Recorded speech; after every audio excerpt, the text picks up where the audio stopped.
Good evening student. मैं advocate Neha Singh आप सभी का अपने यूट्यूब चैनल एडवोकेट नेहा की पाठशाला में एक बार पुनः स्वागत करती हूँ। स्टूडेंट्स, हम लोग आधुनिक भारत के सीरीज में अभी हम मराठा साम्राज्य को पढ़ रहे हैं और मैंने अपने पिछले लेक्चर में आप लोगों को बताया है कि कैसे मध्यकाल में जो मराठा छत्रपति बन के शासन करते थे और जो वास्तविक शक्ति छत्रपति में थी वो कैसे आधुनिक भारत में पेशवाओं में निहित हो गई, कैसे मराठा साम्राज्य जो था वो छत्रपति के शासन से पेशवा के शासन में बदल गया, कैसे पेशवाओं के हाथ में वास्तविक शक्ति आ गई, क्योंकि पेशवा अष्टप्रधान में जो था सबसे बड़ा पद था। स्टूडेंट, इस लेक्चर के क्रम में हमने बालाजी विश्वनाथ को देखा कि कैसे उनके कुशल नेतृत्व में साहू जी छत्रपति बनते हैं। इसी क्रम में हम लोग उनके पुत्र के शासन काल को देखे, स्टूडेंट बाजीराव प्रथम, और इसी लेक्चर के क्रम में मैंने आप लोगों को बाजीराव मस्तानी फिल्म की कहानी का भी चर्चा किया और मैंने ये बताया कि जैसा फिल्म में फिल्माया गया है बिल्कुल उससे विपरीत इतिहास है इसका। कैसे बाजीराव मस्तानी को फिल्म में दिखाता है कि वो दूत बन के आती हैं, जबकि बाजीराव मस्तानी छत्रसाल की एक नर्तकी रहती हैं जिसको छत्रसाल उपहार स्वरूप बाजीराव प्रथम को दिए रहते हैं। ये बात सत्य है कि उस नर्तकी से उनका प्रेम संबंध रहता है, एक पुत्र भी उत्पन्न होता है, तो इससे नकारा नहीं जा सकता है, लेकिन कहानी बिल्कुल भी अलग थी। स्टूडेंट्स, बाजीराव प्रथम के ही टाइम पीरियड को अभी हम पढ़ रहे हैं जिसमें हमने छत्रसाल का उन्होंने कैसे मदद किया ये पढ़ा।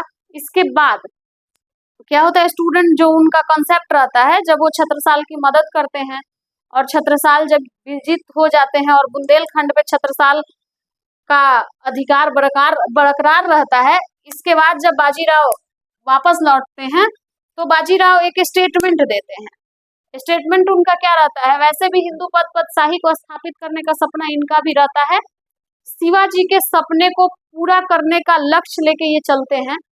ये कहते हैं अपने कालखंड में कि मराठाओं की जो पताका है, मराठाओं की पताका जो है वो कटक से एटक तक फहराएगी। बाजीराव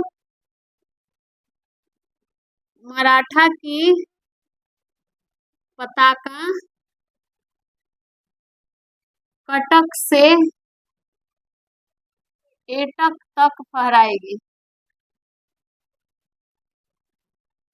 अब आपका काम रहेगा कि आप जरूर मैप में देखें कि कटक से एटक क्या है।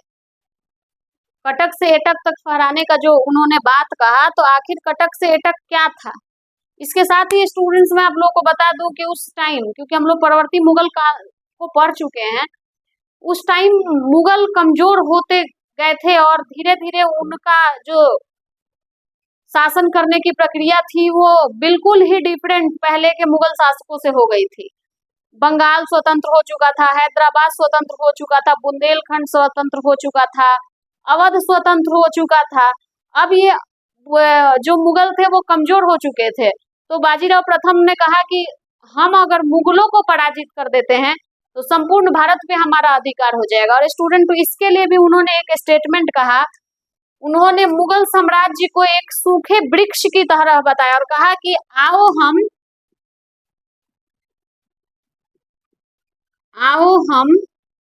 मुगल साम्राज्य को सूखे वृक्ष की तरह बताया, आओ हम इस सूखे वृक्ष के तने पर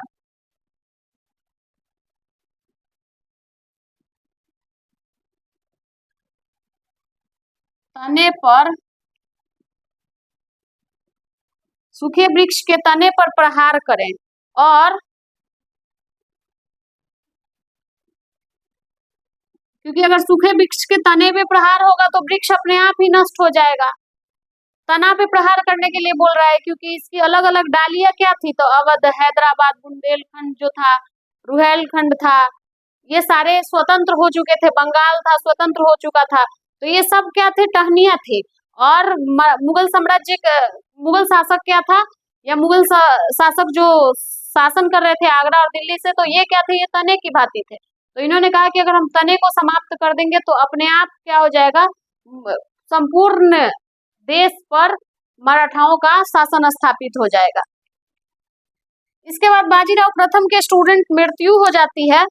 फिल्म में तो दिखाया गया है कि पानी में डूब के इनकी मृत्यु होती है, लेकिन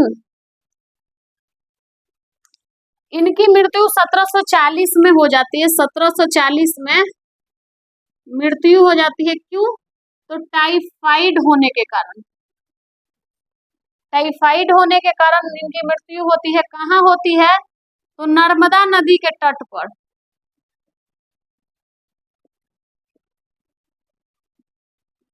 नर्मदा नदी के तट पर इनकी मृत्यु हो जाती है। तो किस जगह पे? तो रावेर एक जगह है, रावेर, यहीं पे इनकी मृत्यु हो जाती है। इनके बारे में बाजीराव प्रथम को लेके साहू जी ने कहा था, साहू जी जो उस टाइम छत्रपति थे, कि आप योग्य पिता के योग्य संतान हैं।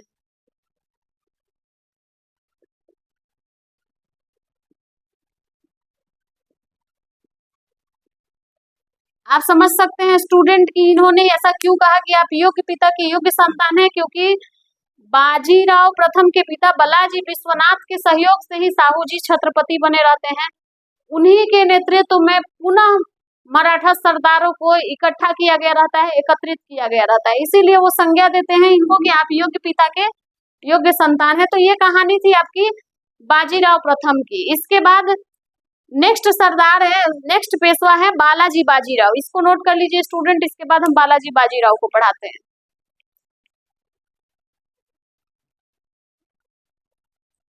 अब स्टूडेंट्स हम पढ़ेंगे बालाजी बाजीराव को। बालाजी बाजीराव का कालखंड 1740 से 1761 है। और आपको पता है कि 14 जनवरी 1761 को तृतीय पानीपत का तृतीय युद्ध हुआ था। बहुत ही मार्मिक युद्ध की घटना है। अब पता नहीं मैं जो बताऊंगी वैसा आपने पहले सुना होगा कि नहीं सुना होगा। फैक्ट तो आप याद ही किए होंगे, लेकिन इसके पीछे की जो कहानी है अगर वो आप एक बार देख लेते हैं, समझ लेते हैं, तो बिल्कुल ही क्लियर हो जाता है। बालाजी बाजीराव, नाम देखिए, इनके नाम का प्रभाव था इनके पे। नाम का प्रभाव क्या था? तो बालाजी बाजीराव, ये बाजीराव प्रथम के पुत्र थे।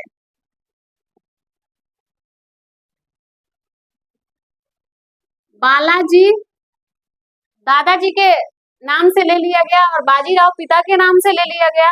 अब इससे आप समझ सकते हैं कि इनके अंदर अपने दादाजी का संपूर्ण इंटेलिजेंस था और अपने पिता की तरह ये आक्रामक भी थे।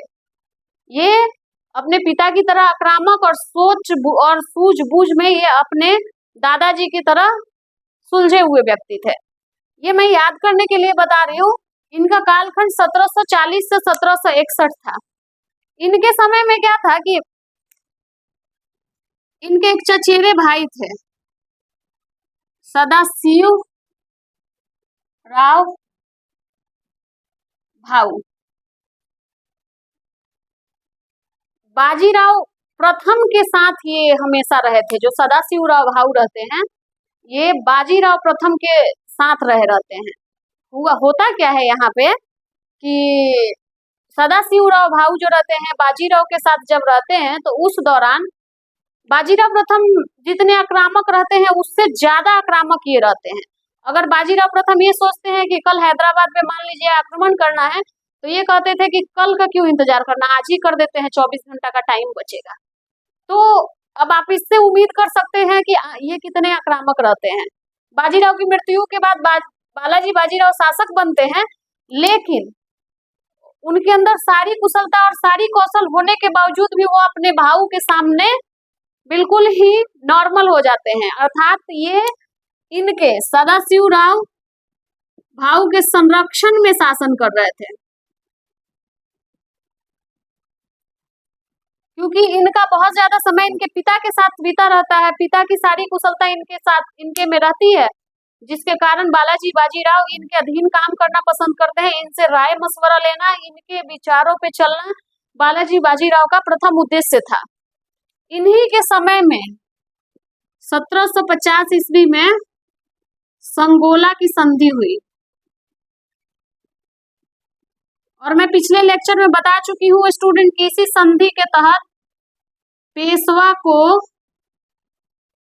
सभी शक्ति प्राप्त हो गई। अर्थात किसकी शक्ति? तो छत्रपति की सभी शक्ति। सभी शक्ति प्राप्त हो गई। और छत्रपति की सभी शक्ति प्राप्त होने का मतलब कि छत्रपति अब पेंशन लेके रहने लगे और ये पेशवा सबसे ज्यादा शक्तिशाली हो गया। बालाजी बाजीराव का निकनेम क्या था? उनका अन्य नाम नाना साहब था। अब स्टूडेंट यहाँ बहुत महत्वपूर्ण घटना घटती है इन्हीं के कालखंड में, और वो घटना क्या रहती है? तो पानीपत का तृतीय युद्ध।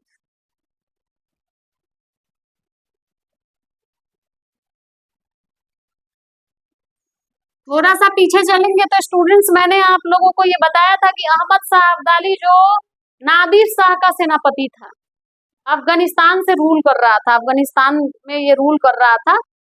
पानीपत का तृतीय युद्ध क्या है? आपको तो पता है कि जो पेशवा हैं ये साम्राज्यवाद की नीति को फॉलो कर रहे होते हैं। साथ ही स्टूडेंट ये हिंदू पद शाही को मानते हैं और हिंदू धर्म को स्थापित करने के लिए कुछ भी करने को ये तैयार रहते हैं। तो पानीपत का तृतीय युद्ध डेट है 14 जनवरी 1761। अब 14 जनवरी 1761 को ये युद्ध हुआ। युद्ध मराठाओं और अहमद शाह अब्दाली के बीच हुआ। तो आखिर ऐसा क्या हुआ कि ये युद्ध हो गया? ऐसे तो ये युद्ध हुआ नहीं होगा, कुछ तो कारण रहा होगा इस युद्ध का। मान लीजिए कि मराठा भी अनसेंस नहीं थे, उनके पास भी सेंस था। ये अचानक क्यों अहमद शाह अब्दाली पे आक्रमण कर देंगे, या दोनों एक दूसरे से क्यों लड़ेंगे? तो इसके पीछे एक बहुत बड़ी कहानी है, आप लोग जरूर ध्यान दीजिएगा, इम्पोर्टेंट भी है। और आप इस चैनल को समझ जाइएगा तो शायद आपको आधुनिक भारत समझना आपके लिए उतना मुश्किल नहीं रहेगा जितना आप सोचते हैं। क्या होता है स्टूडेंट की अहमद शाह अब्दाली नादिर शाह का सेनापति रहता है। नादिर शाह की मृत्यु के बाद वो शासन स्थापित कर लेता है और अफगानिस्तान पे उसका शासन हो जाता है। इसके बाद ये भारत पे लगभग 7 बार आक्रमण करता है। इसी आक्रमण के क्रम में स्टूडेंट मैं पीछे पढ़ा चुकी हूँ आप लोगों को कि नादिर शाह क्या करता है कि पंजाब पे अधिकार कर लेता है, और पंजाब पे अधिकार करने के पश्चात वो दिल्ली पे भी आक्रमण करता है और दिल्ली को लूटता है। और दिल्ली को लूटने के बाद क्या करता है कि ये रिटर्न वापस जाता है, लेकिन दिल्ली दरबार में अपना प्रतिनिधि नियुक्त कर देता है नजमुद्दौला को। दिल्ली दरबार में ये अपना एक प्रतिनिधि नजमुद्दौला को नियुक्त कर देता है। अब नजमुद्दौला जब इसका प्रतिनिधि बन के यहाँ पे शासन कर रहा होता है, शासन क्या कर रहा होता है, दिल्ली दरबार के अंदर रहता है। अब इस चीज की सूचना, जैसे अहमद शाह अब्दाली ने पंजाब पे अधिकार कर लिया, दिल्ली पे आक्रमण करके दिल्ली को लूटा, और उस समय तो प्रवर्ती मुगल शासक थे, कमजोर मुगल शासक थे। जब इसकी सूचना महाराष्ट्र में जाती है और ये सूचना पेशवा को मिलती है, तो वो कहते हैं कि आखिर ये अब्दाली है कौन भाई कि हमारे देश में बाहर से आके आक्रमण कर दिया, और आक्रमण करने के बाद अधिकार भी किया, लूटा भी, धन भी लेके गया, और एक अपना प्रतिनिधि भी नियुक्त कर दिया। इस चीज के लिए इसकी जानकारी जब आप मराठाओं को होती है तो ये क्या करते हैं कि ये अपनी एक सेना दिल्ली भेजते हैं। इनकी पेशवा बाजीराव, बालाजी बाजीराव जो रहते हैं, अपनी एक सेना दिल्ली भेजते हैं।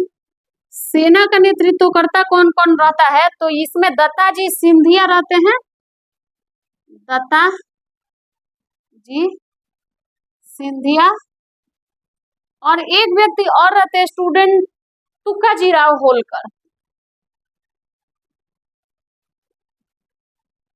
आप देख रहे हैं कि ये लोग मराठा संघ के ही मेंबर हैं, दत्ताजी सिंधिया और तुकाजी राव होलकर। ये लोग दिल्ली जाते हैं और दिल्ली पे जाके ऐसी परिस्थिति उत्पन्न करते हैं कि नजमुद्दौला को वो वहां से भागना पड़ता है, और इनसे पराजित होकर नजमुद्दौला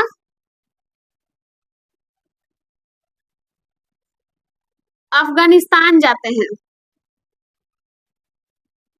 ये भागते हैं और भाग के अफगानिस्तान जाते हैं। अफगानिस्तान जाके स्टूडेंट ये अहमद शाह अब्दाली से मिलते हैं और उसको ये सूचना देते हैं कि देखिए मराठा सरदार जो हैं उनको ये चीज बिल्कुल भी रास नहीं आई कि आपने दिल्ली पे अधिकार किया हुआ है और दिल्ली में अपना प्रतिनिधि नियुक्त किया है। उन्होंने दिल्ली पे आक्रमण करके और मुगल शासक का सहयोग उन्होंने किया और इनको भारत से बाहर कर दिया।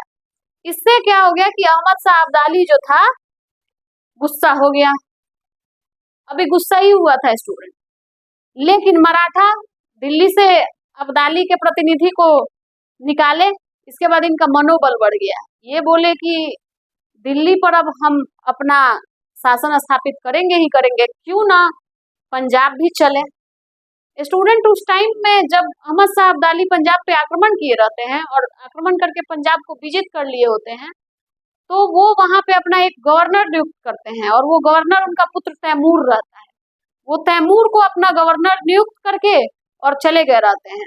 इधर मराठा नजमुद्दौला को हटाते हैं और हटाने के बाद पुनः पंजाब पर आक्रमण कर देते हैं।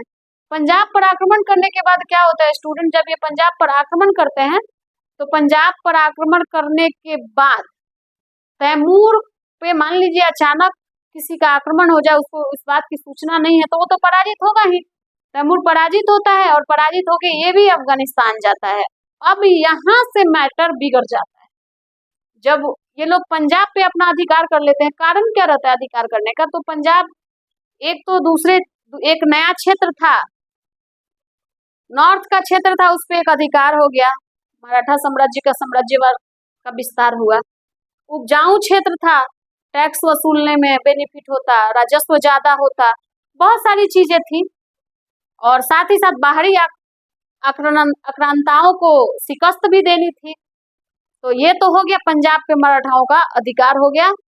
दत्ताजी सिंधिया, तुकाजीराव होलकर वहां पे अधिकार कर लिया। अधिकार करने के बाद क्या हुआ स्टूडेंट, जब इसकी सूचना अब्दाली को मिली तो अब्दाली अब गुस्सा से आग बबूला हो गया। बोला अब नहीं।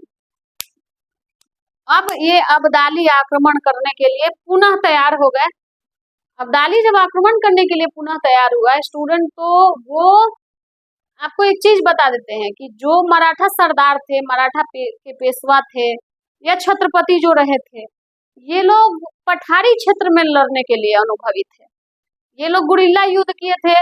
पठारी क्षेत्र में ऊंचे टीले में छुप के अचानक आक्रमण कर देना, प्लेन वाले क्षेत्र में इनको लड़ने का अनुभव नहीं था। लेकिन ये अब्दाली को मैदानी क्षेत्र में लड़ने का बहुत अच्छा अनुभव था और पठारी क्षेत्र से ये लोग बहुत दूर थे। अब अब्दाली फिर अफगानिस्तान से चला और अफगानिस्तान से चलने के बाद क्या हुआ कि ये पुनः पंजाब पर आक्रमण किया।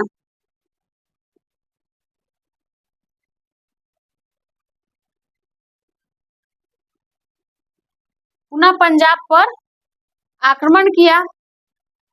पंजाब पर जब आक्रमण हुआ उस दौरान जब ये लोग पंजाब पर अधिकार किए रहते हैं, तो पंजाब में 5000 सैनिक और दत्ताजीराव होलकर को छोड़ के बाकी सब लोग दिल्ली आ गए रहते हैं। पंजाब पे आक्रमण किया, 5000 सैनिक कितना टाइम तक टिकेंगे। होता क्या है कि यहाँ से दत्ताजीराव होलकर उसके आक्रमण से लड़ने के कुछ समय बाद वहां से भाग के दिल्ली आते हैं। दिल्ली आते हैं तो दिल्ली में आने के बाद वो ये सूचना दिल्ली से महाराष्ट्र भिजवाते हैं और जैसे ही ये सूचना दिल्ली से महाराष्ट्र आती है तो महाराष्ट्र में मराठा सरदार आत्मसम्मान कूट कूट कर भरा। इनको ये लगा कि इनके जीते हुए क्षेत्र को पुनः वो कैसे जीत लिया, ऐसा कैसे हो सकता है। अब मराठा सरदार क्या किए कि अपनी जितनी सेना थी लगभग सारी सैनिकों को, कहा जाता है कि उस टाइम में जब अब्दाली आक्रमण किया था उस टाइम में महाराष्ट्र के प्रत्येक घर से एक सैनिक गया था। संपूर्ण सेना को लेके ये लोग दिल्ली पहुंचे। दिल्ली पहुंचने के बाद क्या हुआ, इसमें देखिए कौन कौन था। ये दो लोग तो थे ही, दत्ताजी सिंधिया और तुकाजीराव होलकर। अब यहाँ थे सदाशिवराव भाऊ सेनापति के रूप में, और साथ में उनका बालाजी बाजीराव के पुत्र भी थे, नाम उनका ध्यान नहीं आ रहा है, शायद गोविंद राव नाम था। उनके पुत्र थे विश्वास राव और विश्वास राव के नेतृत्व में सेना दिल्ली पहुंची। ये दोनों के नेतृत्व में जो सेना थी वो तो थी ही। अब ये सभी लोग दिल्ली इकट्ठा हुए और दिल्ली इकट्ठा होने के बाद ये लोग रणनीति तैयार किए कि अब हम लोगों को अब्दाली पे आक्रमण करना है। और अब्दाली पे आक्रमण करने के उद्देश्य से मराठाओं की संपूर्ण सेना दिल्ली से आगे बढ़ी, क्योंकि अब्दाली पंजाब में आ चुका था। दिल्ली से आगे बढ़ी, इसकी सूचना अब्दाली को भी मिली और अब्दाली भी वहां से चल दिया। जैसे ही इसकी सूचना मिली अब्दाली को, अब्दाली चला, ये लोग भी चले। इनकी संयुक्त सेना फिर उसी जगह पे पहुंच गई जहां बाबर और इब्राहिम लोदी युद्ध किए थे। तो कौन सा जगह था? पानीपत का मैदान। 2 युद्ध पहले ही हो चुका था पानीपत का। अकबर हेमू के ये बाबर इब्राहिम लोदी अकबर हेमू, अब तीसरे में ये आ गए अब्दाली, अहमद शाह अब्दाली और मराठा सरदार पानीपत के मैदान में पहुंची। कहा जाता है स्टूडेंट की रुहेला, अवध तथा आमेर के राजाओं ने अहमद शाह अब्दाली का सहयोग किया था। क्यों किया था? आइए इस कहानी के पृष्ठभूमि में चलते हैं। अगर आप मेरा पिछला लेक्चर नहीं देखे हैं तो जरूर देखिए। हुआ ये था कि जिस टाइम रुहेला सरदार मोहम्मद खां बंगस बुंदेलखंड पे आक्रमण किए थे, उस टाइम छत्रसाल के सहयोग में बाजीराव प्रथम पहुंचे थे। तो ये बदला भी तो लेना था। हमारे यहाँ का तो ये चलन है, अपने में ही लड़के मरने का कहानी प्रसिद्ध है। इतिहास उठा के देखिए, वर्तमान में भी वही घटनाएं हो रही हैं। पानीपत के मैदान में ये पहुंचे। अब क्या हुआ कि महाराष्ट्र से दिल्ली को कनेक्ट करने के बीच में अवध आता था। जैसे ही मराठाओं की सेना पानीपत के मैदान में पहुंची, अवध क्या किया कि बीच में, जैसे महाराष्ट्र और दिल्ली के बीच में अपनी सैनिक खड़ा कर दिए और वहां से सीधे सप्लाई चेन को बंद कर दिया। क्योंकि सैनिकों के रहने के लिए, खाने पीने के लिए रसद कहाँ से आ रहा था? तो महाराष्ट्र से आ रहा था, जिसको अवध ने अवरुद्ध कर दिया, जिसमें उसका सहयोग कौन किए? तो रुहेलखंड के सरदार किए। उसके बाद स्टूडेंट क्या हुआ कि पानीपत के मैदान में दोनों की सेना, अब्दाली की सेना और मराठा सेना घेरा डाल के बैठी थी। अहमद शाह अब्दाली को ये पता था कि अवध का जो नवाब है वो सप्लाई चेन को ब्रेक कर दिया है, ना तो इनको भोजन पानी ना ही जरूरत की चीजें मिलेंगी, अपने आप ब्रेक डाउन हो जाएगा इनका। और वास्तविकता है सब चीज मिले मिले, अगर आपको भोजन पानी की व्यवस्था नहीं मिले तो आप क्या लड़िएगा। अब्दाली बोला कि आक्रमण नहीं करेंगे। ऐसे ही 2 दिन 4 दिन 8 दिन 10 दिन लगभग एक टाइम पीरियड को अब्दाली बिना लड़े बिता दिया वहां घेरा डाल के। इधर मराठा साम्राज्य के पास, मराठा सरदारों के पास, उसके सैनिकों के पास जितनी रसद थी वो समाप्त हो चुकी थी। अब ये लोग के पास रसद पहुंच नहीं रहा था, तो सैनिक जाके सदाशिवराव भाऊ से कहे कि भाऊ आप हम लोग के सेनापति हैं और आप हमें आक्रमण करने की अनुमति दे दीजिए, क्योंकि भूखे मरने से बेहतर है लड़कर मरना, इसलिए हम लोग लड़ना चाहते हैं, आप आक्रमण करने की अनुमति दीजिए, क्योंकि अहमद शाह अब्दाली आक्रमण करेगा नहीं। सदाशिवराव भाऊ को भी ये प्रस्ताव उचित लगता है। वो क्या करते हैं स्टूडेंट की, कहते हैं कि ठीक है आप लोग तैयार हो जाइए। तोप मराठा सैनिकों के तरफ से तोप तैयार किया गया। उनके जो तोपची थे, जो तोप खाने को लीड कर रहे थे, उनका नाम था इब्राहिम खां गर्दी। इनकी जो तोपें थी वो बहुत भारी भरकम थी स्टूडेंट, जो कि एक जगह से दूसरे जगह ले जाने के लिए कम से कम 2-4 लोगों की जरूरत पड़ती थी। जबकि अहमद शाह अब्दाली की जो तोपें थी उसका नाम नरनाल था, अर्थात एक व्यक्ति भी अपने गर्दन पर रख के तोप को, मतलब मॉडर्न टेक्नोलॉजी से बना हुआ था, उसको इधर उधर कर सकता था, चला सकता था। तो एक तो कमी थी मराठा सैनिकों के पास ये। तब भी स्टूडेंट, इन लोगों ने जब आक्रमण किया तो इन्होंने अब्दाली को पराजित कर दिया था। लेकिन इस युद्ध के क्रम में क्या होता है कि हमारे यहाँ का आप एक चीज नियम देखिएगा, पहले जितने भी युद्ध होते थे, हमारे जो सेनापति होते थे, हमारे सैनिक होते थे, हाथी पे बैठ के लड़ते थे। इस युद्ध में मराठा सरदारों ने अब्दाली को पराजित कर दिया था, लेकिन उस पीरियड में क्या हुआ कि सदाशिवराव भाऊ और विश्वासराव हाथी पे बैठ के युद्ध कर रहे थे।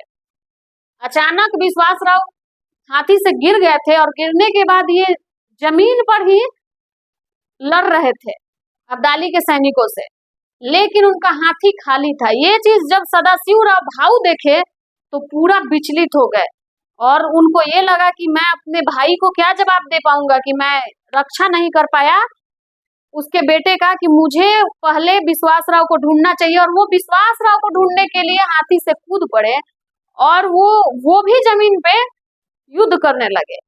अचानक क्या हुआ कि युद्ध करते करते सैनिकों की नजर जब दोनों हाथियों पे पड़ी तो देखे कि ना तो हमारा सेनापति और ना ही हमारे पेशवा के पुत्र हाथी पे दिख रहे हैं, बस सेना में भगदड़ मच गई। इनका आत्मविश्वास कम हो गया क्योंकि इन्हें लगा कि ये नहीं है। और अचानक सेना में जब भगदड़ मची तो अहमद शाह अब्दाली पुनः आक्रमण कर दिया और आक्रमण करने के पश्चात मराठा सरदारों की ये लोग वीर गति को प्राप्त हुए और अहमद शाह अब्दाली इस युद्ध में विजय प्राप्त किया। आखिर वो विजय नहीं प्राप्त करते अगर दोनों व्यक्ति हाथी पे होते तो, लेकिन चूक हो गई। अहमद शाह अब्दाली जीत गए। जीतने के बाद स्टूडेंट्स आपको तो पता ही है कि मराठा महाराष्ट्र से रूल कर रहे थे। एक व्यक्ति थे जिनका नाम था काशीराम पंडित, यहाँ मैं लिख देती हूँ नाम, काशीराम पंडित। इन्होंने इस युद्ध को अपने आंखों से देखा था। ये इस युद्ध के समाप्ति के बाद जाते हैं, महाराष्ट्र पहुंचते हैं, धीरे धीरे महाराष्ट्र पहुंचते हैं और पहुंचने के बाद जाके पेशवा से कहते हैं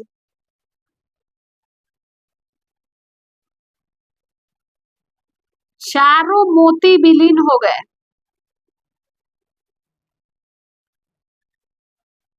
आप समझ सकते हैं कि कितना मार्मिक पल होगा स्टूडेंट। चारों मोती विलीन हो गए अर्थात कौन कौन?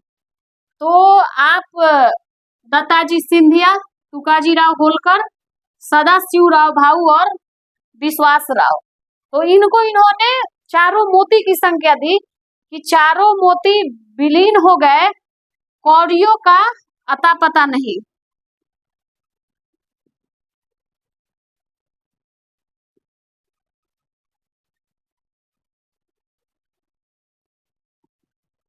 अर्थात जो इन लोगों को इन्होंने मोती कहा और बाकी जो सैनिक थे उनको उसकी तुलना उन्होंने कौड़ियों से की और कहा कि चारों मोती विलीन हो गए और कौड़ियों का अता पता नहीं। जब इसकी सूचना बाजीराव को मिली तो इसी चीज को सुन के हार्ट अटैक से उनकी मृत्यु हो गई। और मृत्यु होने के पश्चात स्टूडेंट फिर नए पेशवा आएंगे, लेकिन यहीं से समाप्त नहीं होते हैं पेशवा। इसी बताया जाता है कि मराठा साम्राज्य का अंत था पानीपत का तृतीय युद्ध, नहीं, यहाँ से समाप्त नहीं होते हैं। इनके मृत्यु के बाद मराठे अपने आप को व्यवस्थित कर पाते, खुद को उठा के खड़ा कर पाते, मजबूत कर पाते, तब तक ब्रिटिश ईस्ट इंडिया कंपनी का यहाँ पे एंट्री हो गया था स्टूडेंट, जो कि मराठा साम्राज्य के समाप्ति में अपना महत्वपूर्ण योगदान दिया। हम अभी बाकी के पेशवाओं को पढ़ेंगे। ये था पानीपत के तृतीय युद्ध के होने के पीछे की कहानी। और ये कहानी अगर आप नहीं पढ़िएगा तो आपको लगेगा कि मराठा सरदार कमजोर पड़ गए थे। बिल्कुल भी नहीं कमजोर पड़े थे मराठा सरदार, अपने आत्मसम्मान के लिए ये लड़े थे और आत्मसम्मान की रक्षा में ही सदाशिवराव भाऊ कि भाई के नजर में हमको बुरा ना बनना पड़े, हाथी से कूद गए थे, जो कि सैनिकों के मनोबल को कम करने में महत्वपूर्ण योगदान दे गया, जिसका लाभ उठा लिए अहमद शाह अब्दाली। आज के लेक्चर में स्टूडेंट्स हम इतना ही रहने देते हैं। अगले पेशवा माधव राव को हम कल के लेक्चर में कंटिन्यू करेंगे। बालाजी बाजीराव के कालखंड का ये महत्वपूर्ण घटना था जो हम लोगों को जानना जरूरी था, और इसको जाने बिना शायद मराठा के इतिहास को पढ़ना शून्य की भांति होता। तो स्टूडेंट्स, आप हमारे लेक्चर से कुछ लाभ उठा पा रहे हैं तो हमारे चैनल को लाइक करिए, शेयर करिए, सब्सक्राइब करिए। Thank you student.